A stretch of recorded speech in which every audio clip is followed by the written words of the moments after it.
क्या होगा अगर आज रात आपकी सांसें थम जाएं और कल सुबह लोग आपके शरीर के आसपास खड़े होकर रो रहे हों, लेकिन आप स्वयं उस दृश्य को देख रहे हों और कोई आपको देख ना पा रहा हो? क्या आपने कभी सोचा है कि उन 13 दिनों में सच में आपके साथ क्या घटेगा? या आपने भी यह मान लिया है कि रस्में सब संभाल लेंगी? मृत्यु का क्षण उतना शांत नहीं होता जितना फिल्मों में दिखाया जाता है। वह एक अजीब सा टूटना है, जैसे भीतर से कोई डोर अचानक खींचकर अलग हो जाए और आप अपने ही निर्जीव शरीर को जमीन पर पड़ा देखें। आंखें खुली हों पर दृष्टि शून्य, और कमरे में फैलती एक ठंडी खामोशी जिसमें घड़ी की टिक टिक भी अपराधी सी लगे। आप बोलना चाहते हैं, चिल्लाना चाहते हैं कि मैं यहीं हूं, पर आवाज गले से निकलकर दीवारों में समा जाती है। यहीं से शुरू होता है वह रहस्य जिसे समाज ने परंपरा के पर्दे से ढक दिया है, और यहीं से कहानी एक ऐसा मोड़ लेती है जिसकी किसी ने कल्पना नहीं की थी। घर में रोना पीटना शुरू होता है, फोन कॉल्स जाते हैं, रिश्तेदार आने लगते हैं। कोई कहता है 13 दिन तक आत्मा यहीं रहती है, कोई पंडित को बुलाने की बात करता है, और आपके नाम पर किए जाने वाले कर्मकांडों की सूची बनती है।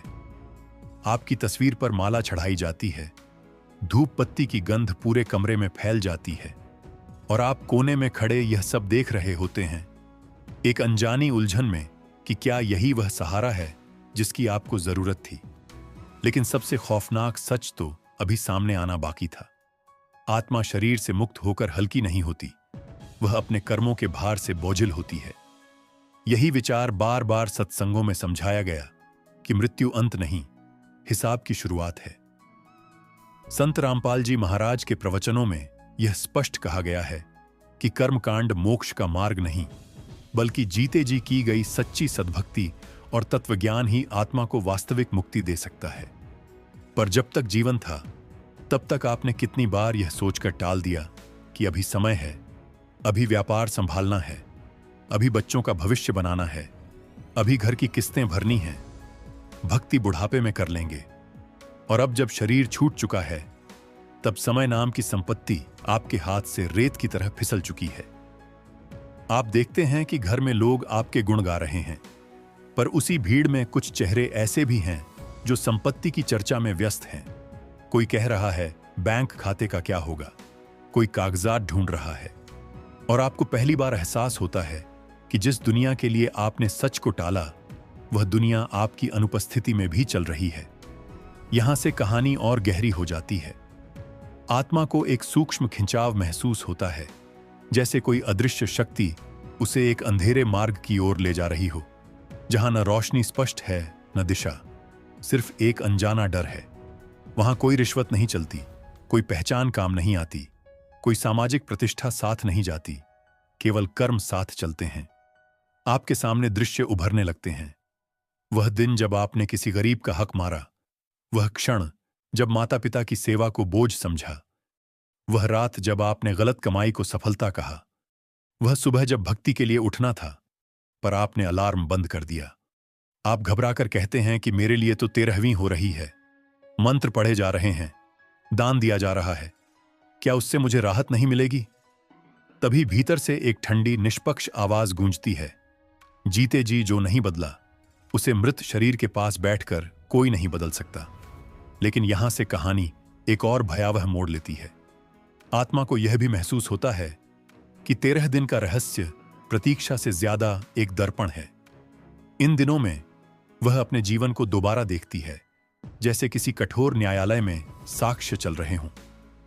आप अपने अहंकार को देखते हैं, ऑफिस में अधीनस्थों पर चिल्लाते हुए, घर में पत्नी की भावनाओं को अनदेखा करते हुए, बच्चों के मासूम सवालों को टालते हुए। आप अपने लालच को देखते हैं, छोटे लाभ के लिए बड़े सत्य से समझौता करते हुए।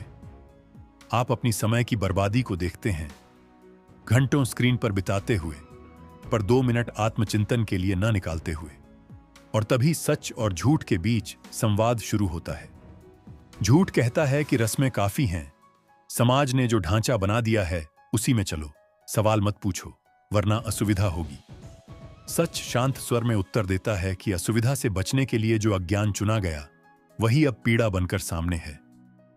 झूठ फुसफुसाता है कि मरने के बाद सब ठीक हो जाएगा, बस परंपरा निभा दो।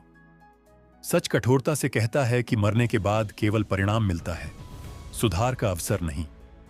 यह संवाद केवल उस सूक्ष्म लोक में नहीं, आपके भीतर भी चल रहा था, पर आपने उसे अनसुना कर दिया।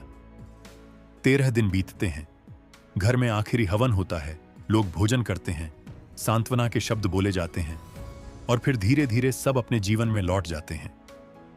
आपकी तस्वीर दीवार पर रह जाती है, कुछ समय तक ताजा फूल चढ़ते हैं, फिर कृत्रिम माला टंग जाती है और अंततः धूल जमने लगती है। आप समझते हैं कि संसार का चलन रुकता नहीं, और जिस स्थायित्व का भ्रम आपको था वह केवल कल्पना था। यहां से कहानी अपने अंतिम रहस्य की ओर बढ़ती है। आत्मा को यह एहसास होता है कि उसे जीवन इसलिए मिला था कि वह सत्य को पहचाने, सद्भक्ति को अपनाए और कर्मों की जंजीर तोड़े। और उसने कर्मकांडों पर भरोसा कर लिया, जैसे बाद में सब सुधर जाएगा। अब जब कोई सुधार संभव नहीं, तब पछतावा एक स्थायी छाया बनकर साथ है। आप सोचते हैं, काश किसी ने जोर देकर कहा होता कि समय सीमित है, काश मैंने स्वयं प्रश्न किए होते, काश मैंने सुविधा की जगह सत्य चुना होता। पर काश का मूल्य वहां शून्य है, वहां केवल निष्पक्ष नियम है, जैसा बोया वैसा पाया। और तब एक अंतिम प्रश्न आपकी चेतना को चीरता है कि यदि मोक्ष जीते जी की साधना से मिलता है, तो क्या समाज ने कर्मकांडों का सहारा इसलिए बना लिया कि लोग असली प्रयास से बच सकें?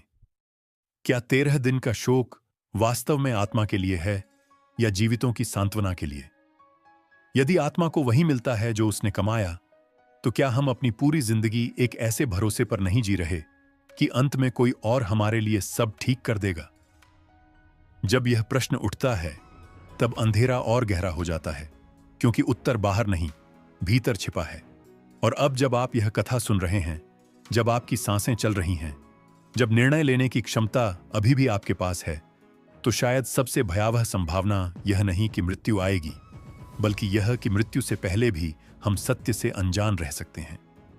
यदि आज सब समाप्त हो जाए, तो क्या आपकी आत्मा उन 13 दिनों को शांति से पार करेगी, या वह भी उसी अंधेरे में खड़ी यह स्वीकार कर रही होगी कि उसे अवसर मिला था, पर उसने सुविधा चुनी, उसे सत्य बताया गया था, पर उसने परंपरा पर भरोसा किया, उसे समय मिला था, पर उसने उसे व्यर्थ गंवा दिया।